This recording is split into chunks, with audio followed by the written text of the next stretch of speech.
নমস্কাৰ এটি গুৰুত্বপূৰ্ণ বাতৰি লৈ নিউজ নাও ষ্টুডিঅ'ত মই মকিবুল হুছেইন।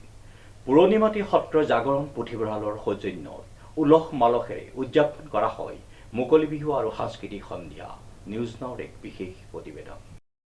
1 বহাগ 15 এপ্ৰিল মঙলবাৰে যোৰহাট চহৰৰ পুৰণিমাটি সত্ৰৰ তিনিআলিৰ প্ৰাংগণত পুৰণিমাটি সত্ৰ জাগৰণ পুথিভঁৰালৰ সৌজন্যত উলহ মালহেৰে উদযাপন কৰা হয় মুকলি বিহু আৰু এটি সাংস্কৃতিক অনুষ্ঠান। মুকলি বিহু আৰু সাংস্কৃতিক সন্ধ্যা অনুষ্ঠানটিত সমূহ পুৰণিমাটিবাসী ৰাইজ আৰু পানীচুকাবাসী ৰাইজ উপস্থিত থাকি সকলোৱে মিলিজুলি উপভোগ কৰে। উক্ত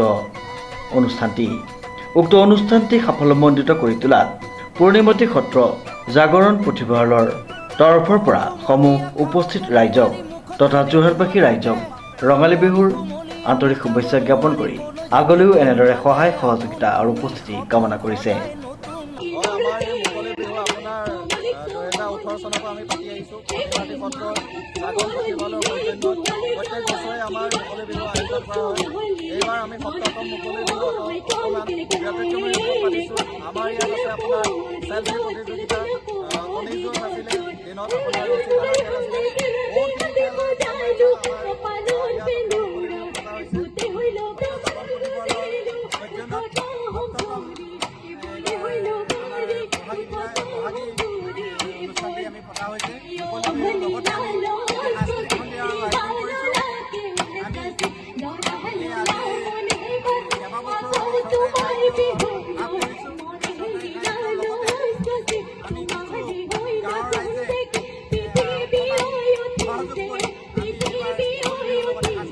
Bureau Report, News Now.